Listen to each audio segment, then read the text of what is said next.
mis amores, bienvenidos a mais uma classe de espanhol com a maestra Tainá. E aí, como vocês estão, galerinha? Estão curtindo? Estão conseguindo avançar? Estão conseguindo compreender as aulas? Eu espero que sim, tá bom? Eu sei que eu gosto de falar demais, que eu gosto de ficar aqui perguntando muita coisa de vocês, mas o que acontece? O tempo vai indo e depois, né? Não dá tempo de eu falar tudo que eu tenho para falar. Então, sem mais delongas, vamos embora para o nosso slide de hoje. As habilidades: conhecer a função e o uso dos artigos, substantivos, adjetivos, numerais, pronomes e advérbios, ou seja, conhecer a função das classes de palavras. Utilizar o conhecimento relativo à descrição de pessoas, profissões, relações familiares, gostos e preferências, que aí a gente pode resumir como vocabulário.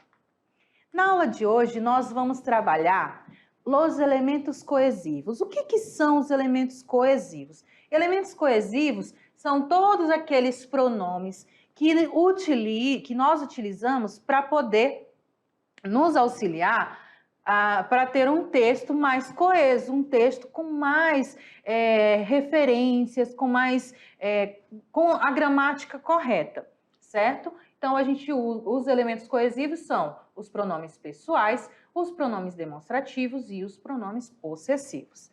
E ainda sobre pronomes, nós também vamos trabalhar os pronomes interrogativos. Hoje nós temos vocabulário, perdão, ia falar gramática. Gramática temos também, mas temos vocabulário. E hoje nós vamos falar dos úteis escolares. O que são úteis escolares? São os materiais de sala de aula. São os materiais que a gente tem na escola, que a gente tem na nossa mochila. São aqueles úteis escolares.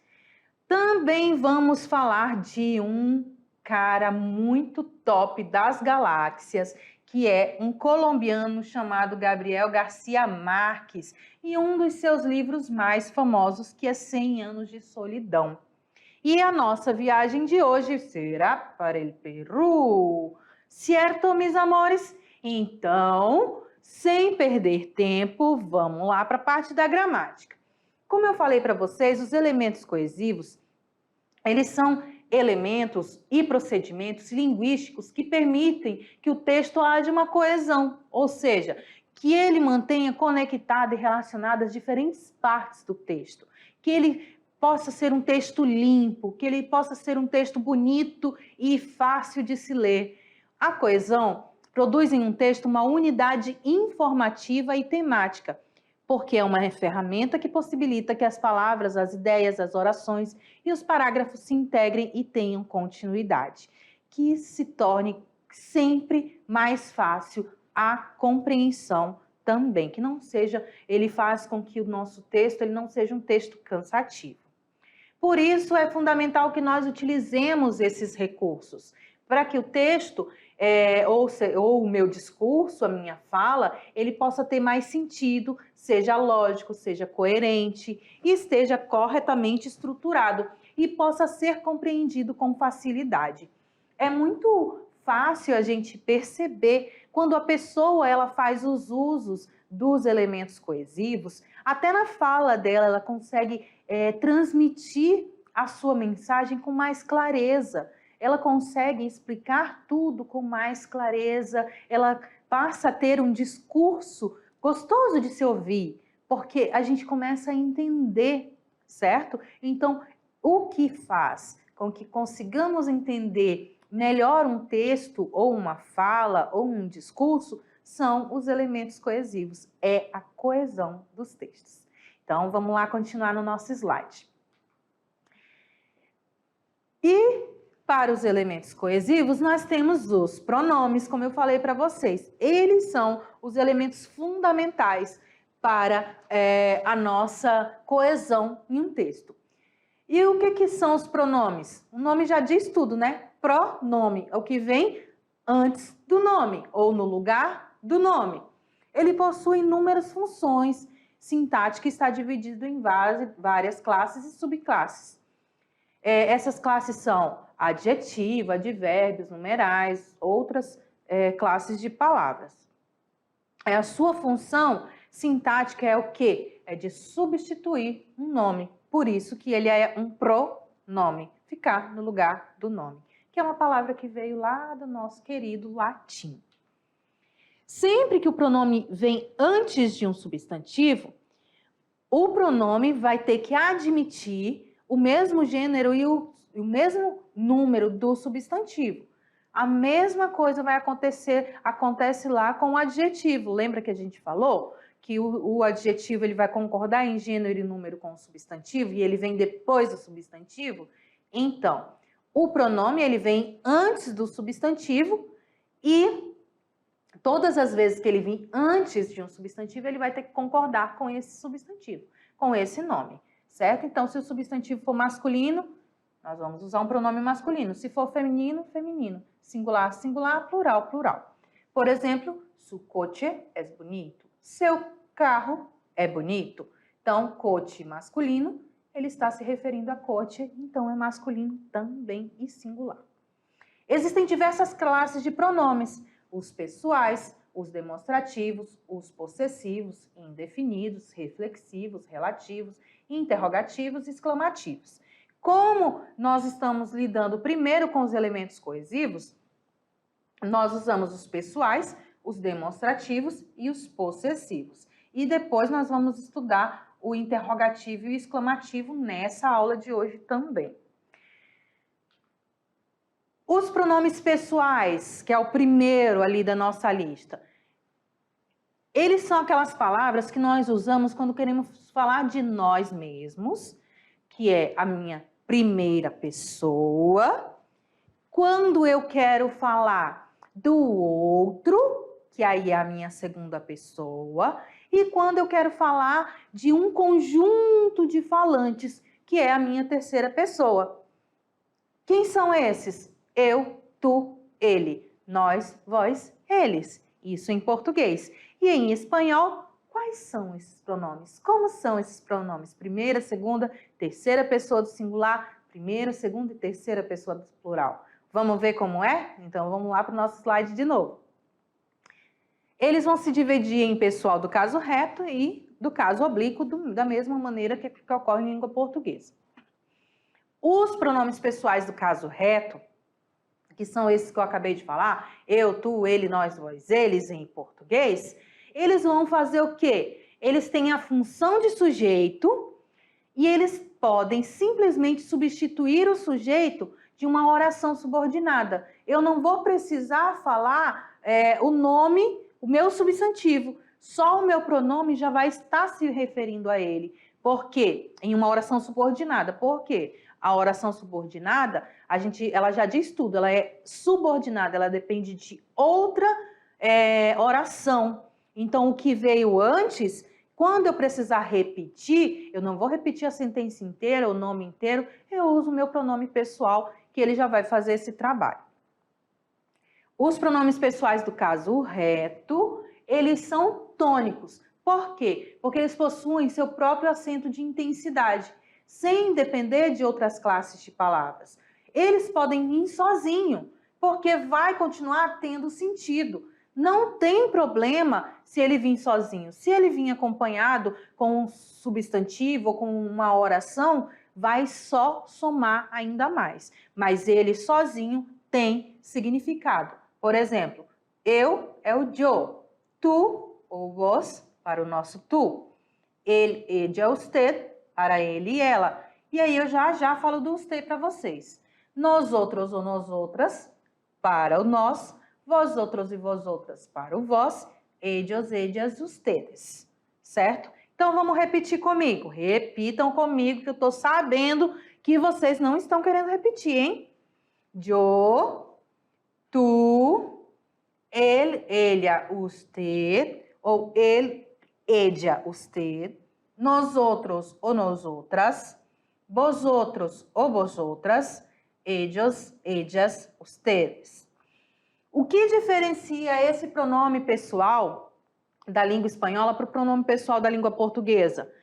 Tem 4 diferenças. No singular, nós temos o acréscimo aqui do usted, que ele é usado formalmente. Ou quando eu quero falar com uma pessoa que eu não tenho intimidade, uma pessoa mais velha. Ele seria o nosso senhor e senhora.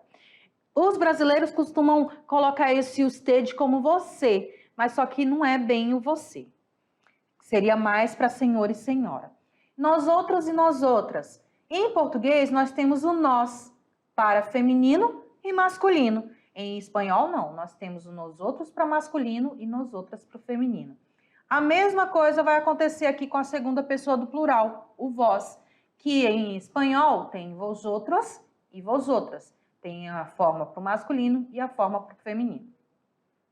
E na terceira pessoa do plural, nós temos aqui o senhores e senhoras, que é os ustedes também formal. Certo? Tranquilos? Então vamos seguir. Ainda sobre os pronomes pessoais.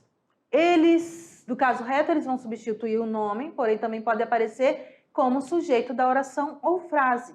Olha só. Estou muito cansada. Quem está muito cansada? Eu. Olha o meu sujeito da oração. É o meu pronome pessoal, né? Não tem outra palavra, ele não tem um outro nome. É só o eu. A outra frase. Ustedes son buenas personas. Também, novamente, ustedes está ali fazendo o papel de sujeito da oração. Vocês ou os senhores são boas pessoas. Por último, Pablo fue de vacaciones a la Itália. Olha aqui, aqui nós temos uma oração subordinada. Pablo foi de férias para a Itália. Ele se quedou 15 dias allá. Se eu tivesse somente essa frase, ele se quedou 15 dias allá, quem é ele? Não sei quem é. Quem é esse ele? Mas, como é uma oração subordinada, eu sei que esse ele é o Pablo, certo? Seguindo. Aí a gente chega no caso oblíquo. O caso oblíquo é que em espanhol a gente não fala pronombre de caso oblíquo, não existe. São os pronombres átonos. Por que eles são átonos? Diferente do caso reto, que eles são tônicos, eles têm eles não pedem complemento, eles podem ter função de sujeito, os átonos não. Os átonos, eles necessitam de um verbo para formar com ele um sentido. Se não tiver um verbo acompanhado, não vai ser possível entender o que a pessoa está querendo falar. E ele tem uma pronúncia mais forte. Esses verbos chamamos de pronomes pessoais, de verbos pronominais. Esses verbos que vêm junto com o pronome, com os pronomes átonos, eles são os verbos pronominais, ou ainda também podemos chamar esses pronomes de pronomes reflexivos. Quem são esses pronomes átonos? Me, quando se refere ao yo, te, quando se refere ao tu, lo e lá, para se referir a ele e ela. Lo, neutro, tá? Aí vai fazer aquela função lá do nosso artigo neutro. Le e se, também para o ele e ela, que seria o nosso lhe da língua portuguesa, tá? E no plural, nos, os, nos para o nós, ou nos outros, né? Vamos escrever peraí, deixa eu apagar, que quase que não foi. Nos outros. Nos outros. E os para os outros. E aqui ele não vai ter variação, tá? Vai ser nos para feminino e masculino e os para feminino e masculino. Los, que é o plural do ele e ela, então são eles, ellos e ellas. O neutro, claro que não tem plural, porque ele é neutro, se usa ele tanto para singular quanto para plural. E o les e o se, também se referindo a eles e elas, ou o nosso lhes da língua portuguesa. Certinho? Então, vamos continuar. Em espanhol, existem inúmeros verbos pronominais, que são esses verbos que vêm junto com o meu verbo, com o meu pronome átono. Como é que eu identifico? Em português, eles vêm separados por hífen. Por exemplo, amar-se. Que mais? Concordar, concordar-se. E assim sucessivamente, ele vem com esse hífen separando, isso em língua portuguesa. Mas em língua espanhola isso não acontece, porque não existe separação de hífen em língua espanhola. Ele vai vir juntinho com o verbo, ó, acostar-se, então o verbo é acostar, e junta com o se, virou um verbo pronominal. Despertar-se, também, ó, despertar-se, apresentar-se, todos eles que virem, quando eles virem com o sezinho acompanhado, você já sabe que está se referindo a um verbo pronominal. Quando esses verbos são conjugados, a partícula se, que acompanha, admite várias formas distintas, de acordo com o pronome oblíquo a qual ele se refere. Como assim, professora? Vamos dar uma olhadinha. Aqui, o despertar-se, né? Que é acordar. Todos os dias me despierto a las 8. Por que me despierto? Eu estou me referindo a mim. Então, eu, vamos voltar aqui. Onde é que está o meu eu? Está na primeira pessoa do singular. Então, vai ser bem aqui o meu uso correto, tá? Então, vamos lá para o nosso exemplo de novo. Todos os dias me despierto a las 8. O se, essa partícula se que estava no despertar-se, vai-se embora. Eu conjugo o verbo e no lugar do se vai o me, que no caso eu estou me referindo à primeira pessoa do singular, só que ele vai vir antes do verbo, tá bom? Acostar, acostar-se, que é deitar-se. Mis padres se acuestam muito tarde. Os meus pais dormem muito tarde, se deitam muito tarde, né? Então, ali de novo, ó, o se, a gente já sabe que lá na terceira pessoa é le ou se, então tá corretíssimo o se aqui, tá?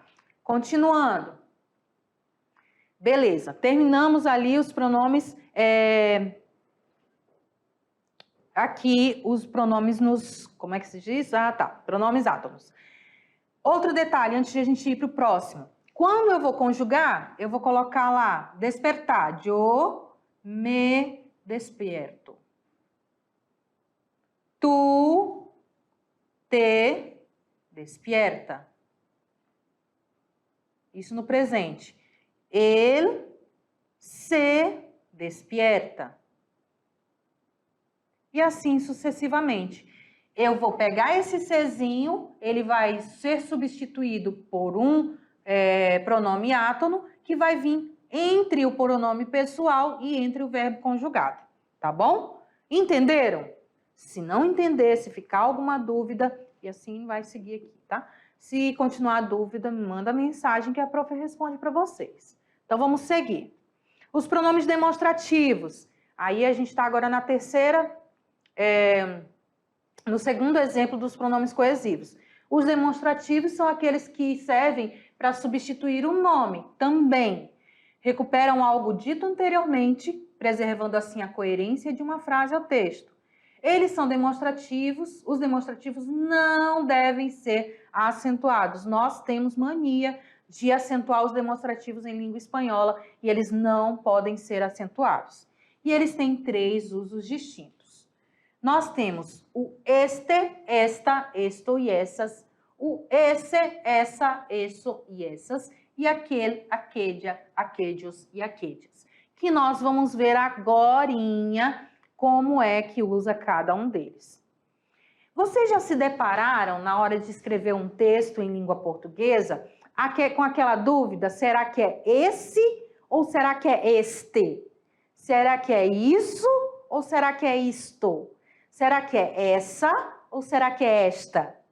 A mesma regra aplicada para o uso do este e esse, nós também aplicamos no espanhol. O que vai diferenciar é que no esse, ele é com um S só, porque Porque em língua espanhola não temos o uso de dois S, tá bom? Então vamos ver como é que se usa cada um. Aprendendo a usá-los em língua espanhola, também você vai tirar de letra o uso em língua portuguesa, porque você vai compreender a regra que é a mesma para as duas línguas, certinho? Então simbora lá ver como é que faz. O este com T, esta, esto, estas e esto.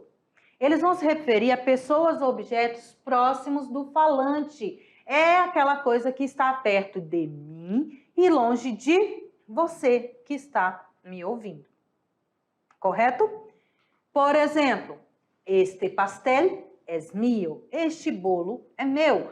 Por que ela falou que é este? Porque o bolo está na mão dela, está próximo dela, certo? Então, o este é para algo que está perto. Esse, essa, isso, essos e essa é o contrário.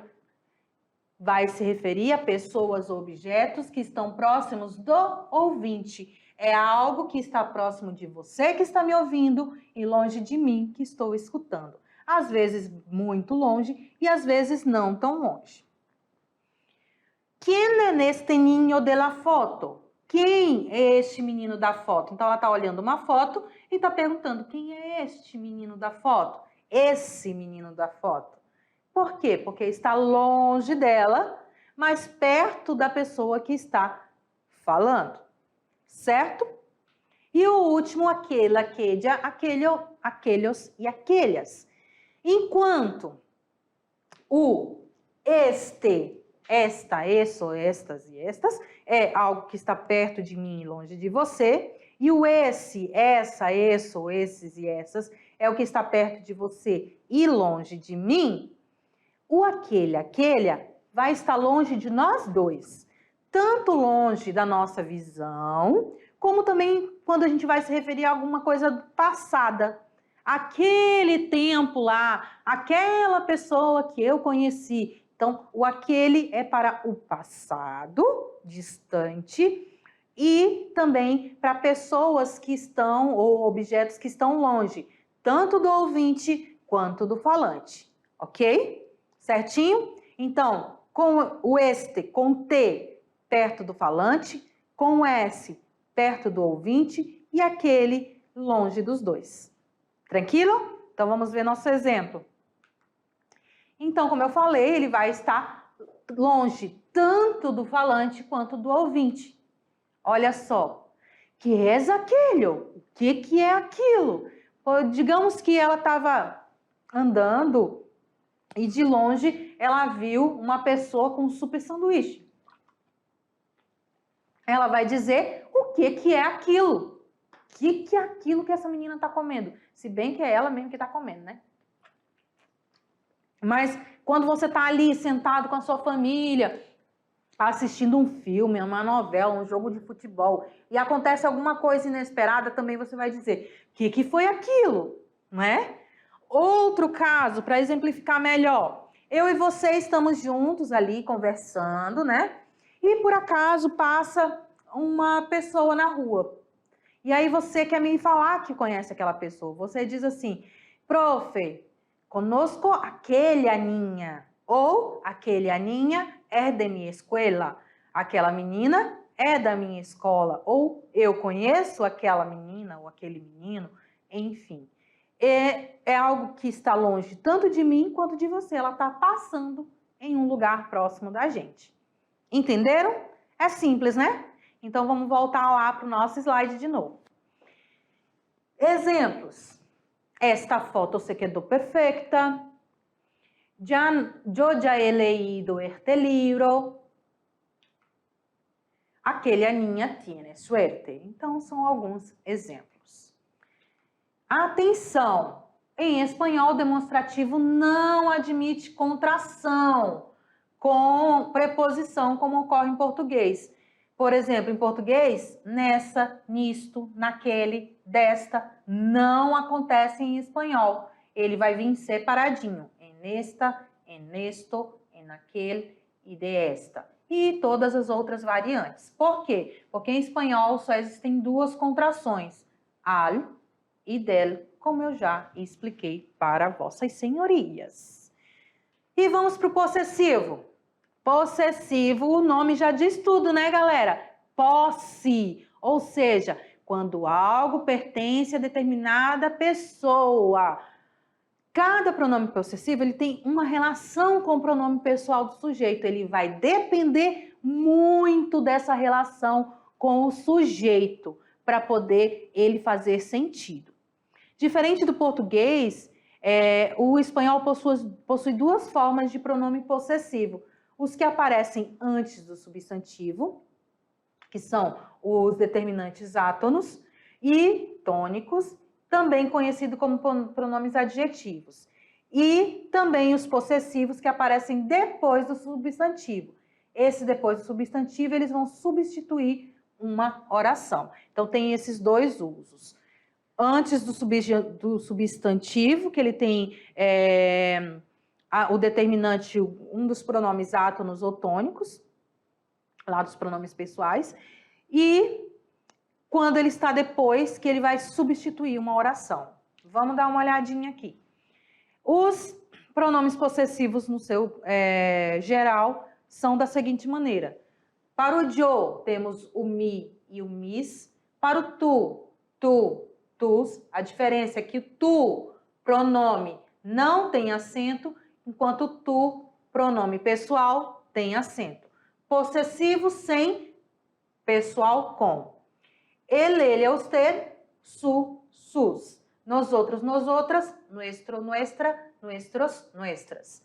Vosotros e vosotras, vuestro, vuestra, vuestros, vuestras. E na terceira pessoa do plural, ele vai repetir a mesma coisa da terceira pessoa do singular. Su e sus. Exemplos. Mi sapato es bonito. Olha aqui ele na frente do substantivo. Meu sapato é bonito. Nuestra casa es aquella. Nossa casa é aquela, antes do meu substantivo. Nós temos ali ele com a sua tabelinha também. Lembra que eu falei que ele depende muito do pronome com quem ele está inserido? E aí ele pode vir acompanhado com o artigo definido, feminino ou masculino.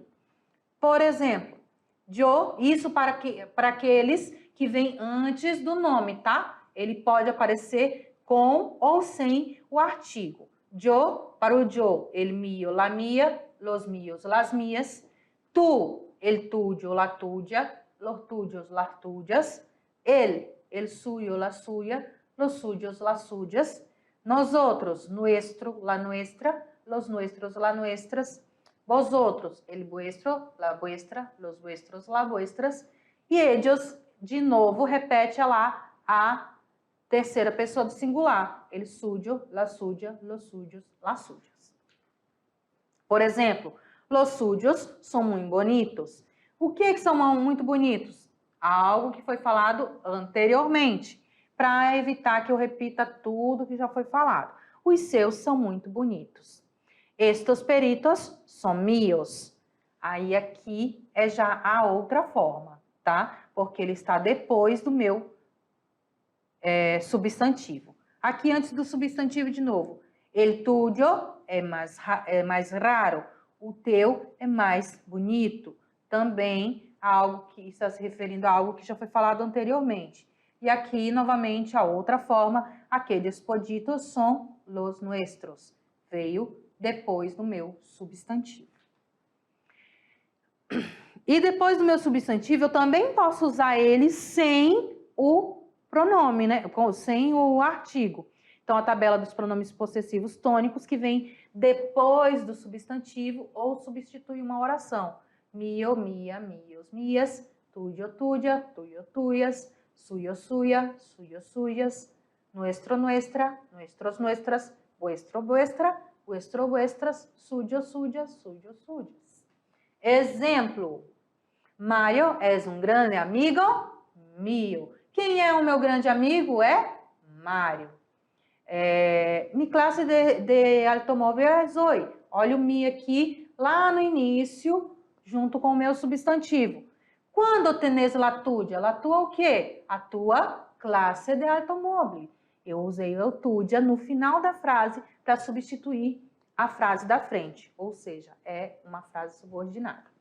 Estes sapatos são meus e aqueles são suyos. O que são meus? Os sapatos. E o que são seus?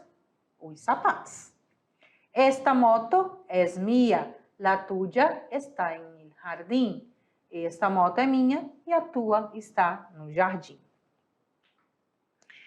Os interrogativos, eu espero que vocês tenham conseguido acompanhar tranquilinho aí, hein? Os interrogativos, eles são bem mais fáceis, né? São muito parecidos com o português. Eles indicam, a gente coloca interrogativo e exclamativo porque uma regra para um vale para o outro, praticamente. Eles indicam que você está fazendo uma pergunta ou uma exclamação, né? E essa pergunta, ela pode ser direta ou indireta. São usados para dar referência a pessoas, coisas, lugares, modos, tempo e quantidade. Diferenciam-se graficamente das outras classes gramaticais. Por quê? Porque eles sim vão receber o acento gráfico diacrítico ou la tilde diacrítica. Ou seja, o único acento em espanhol que existe, la tilde, o acento agudo. E esse acento é diacrítico por quê? É só para poder diferenciar que ele é um interrogativo e não um afirmativo, tá? Um interrogativo ou um exclamativo. Então, todas as vezes que essas palavras vierem acentuadas, você sabe que está se tratando de uma pergunta ou de uma exclamação. Eles são variáveis, ou seja, sofrem modificação de gênero ou número, mas também eles podem acontecer de serem invariáveis. Então, ele é muito usado de qualquer maneira. Exemplo, ¿cuántos años tienes? Qué lindo está el día. ¿Y tú? ¿Con quién viniste? Mira, que linda tu perrita. Você pode perceber que esses meus pronomes todos estão acentuados. Detalhe que você não pode esquecer. Professora, por que nós temos uma exclamação de cabeça para baixo e uma interrogação de cabeça para baixo? Por que vem assim em espanhol? Porque eles são muito espertos. Quantas vezes a gente não está lendo um texto e descobre que nós temos que mudar a tonalidade só lá no finalzinho e a gente muda só nas duas últimas palavras? Em espanhol isso não acontece, porque já vem informando a gente no início que nosso tom de voz tem que ser para pergunta ou para exclamação. Quem são os pronomes? Que, como, quando, donde, quanto, quién, quiénes e qual. Olhem para mim rapidinho. Existe uma diferença ali em relação à língua portuguesa, que é o quien, porque em português o quem ele serve tanto para singular quanto para plural. Mas em espanhol nós temos a forma plural dele, quien, quienes. Diferente, né? Todos eles vão vir acentuados. Todas as vezes que tiverem acentuados, você já sabe que está se tratando de um pronome interrogativo. Então, beleza. Até aqui já vimos os elementos coesivos, que são os pronomes pessoais, pronomes demonstrativos e pronomes possessivos, e vimos os pronomes interrogativos e exclamativos. Então, uma explicação assim bem simples, bem rápida, para que vocês consigam acompanhar. Ficou dúvida? Me pergunta que eu vou responder, tá bom? Agora vamos para aquela parte top, bem legal, que é a parte do vocabulário. Então vamos lá ver o vocabulário de úteis escolares. Nós temos como úteis escolares los auriculares. Professora, mas pode usar fone de ouvido na aula? Depende. Às vezes pode usar, às vezes não. Às vezes você usa, você leva seu fone, não leva? Então, ele já virou ali o material seu. Então, auriculares são os fones de ouvido. El bolígrafo, que é a caneta. El canhão ou projetor, que é o retroprojetor que vocês têm aí na sala de aula, mas também pode se chamar a câmera fotográfica, tá? Estuche, que é o estojo. Goma de borrar, que é a sua borracha. La hoja de papel, a folha de papel. El lápis, que são os lápis. Que mais? La libreta, que é a agenda. El libro, que é o livro. El ordenador portátil. O que é el ordenador portátil? É o meu notebook. La pizarra. La pizarra é o quadro, que a gente chamava de quadro negro e hoje, na verdade, nem é mais quadro negro, é quadro branco, né? Ele saca-puntas. Ele saca-puntas é o meu apontador. Lembra lá naquela atividade que a gente viu sobre o saca-puntas? Pois é. La tableta é o tablet. La televisão, que vocês têm aí na sala, para ver a gente lindos e finos aqui, é a televisão. E la tijera, que é a tesoura. Aí você diz assim, ai professora, eu tenho mais outros materiais escolares, eu também queria falar sobre eles. Então, vale a pena você pesquisar, tá bom? Saindo do nosso vocabulário, vamos chegando quase no final para o nosso livro. Nosso livro, Cien Anos de Soledad, que é uma obra do escritor colombiano Gabriel García Márquez, que foi Prêmio Nobel de Literatura em 1982 e é atualmente considerada a obra mais importante da literatura latino-americana. Ela tem sua peculiaridade de ser uma das mais lidas e traduzidas em todo o mundo. Em março de 2007, foi considerada a segunda obra mais importante de toda a literatura hispânica, ficando apenas atrás do Dom Quixote. Ele, como sempre, o Gabriel García Márquez, ele se utiliza do realismo mágico e ele vai voltar também para o romance histórico, que vai cativando milhões de leitores. Essa história dos 100 anos de Soledad vai passar numa aldeia fictícia da América Latina, uma aldeia que ele inventou. Na primeira geração da família é formada por José Arcádio e Úrsula. Esse casal tem 3 filhos, José Arcádio, que era o rapaz mais forte, Aureliano, que era o irmão mais velho, no sentido que era filosófico, calmo e terrivelmente introvertido, e a Amaranta, que é a típica dona de casa de uma família de classe média do século XIX. E aí eles vão se juntar a Rebeca, que foi enviada de uma antiga aldeia sem pai nem mãe. Então essa era toda a família. E aí vai ser o desenrolar dessa história de 100 anos de solidão. Certinho, meus amores? É um livro bem bacana, é um livro muito fantasioso, porque ele usa o mágico, né? E também é um romance muito legal de se ler. Então, se você tiver a oportunidade, bora lá ler os 100 Anos de Soledad. E agora, vamos rodar a vinheta para a nossa viagem.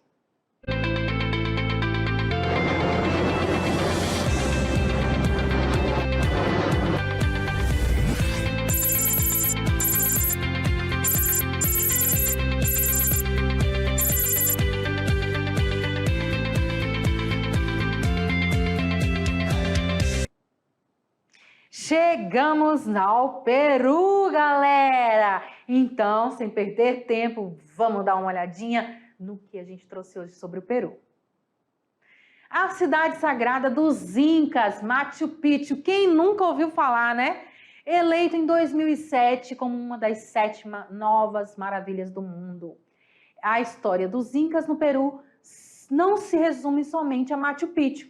Na verdade, a antiga civilização se estendeu por uma região muito maior, conhecida como Vale Sagrado dos Incas. Cercado de muita natureza, ruínas e antigas construções, o Vale dos Incas é composto por 14 cidades e vilarejos, incluindo a lindíssima Cusco. A civilização mais antiga da América Latina é o Peru. Ela tem uma cidade totalmente de barro. E o xamanismo é muito forte no país, esse tipo de religião. Apesar de o idioma principal deles ser o espanhol, como todos os outros países latinos que vieram de outros momentos, ele também tem outros idiomas. São 43 idiomas nativos no país, sendo o Quechua, Quechua e o Aymara, as línguas indígenas que são ainda muito utilizadas em diversas aldeias e povoados do país. E em determinadas cerimônias e festas do Peru, como a festa do Senhor Quilu, algumas missas são realizadas nesses idiomas originais. Então, o Peru ele é riquíssimo de beleza, de cultura, de história. E é isso, galerinha, que eu tenho para vocês hoje. O tempo passou assim voando, né? Mas tá tudo beleza, tá tudo tranquilo e nós nos vemos daqui a pouquinho na nossa revisão. Um grande beijo e hasta pronto.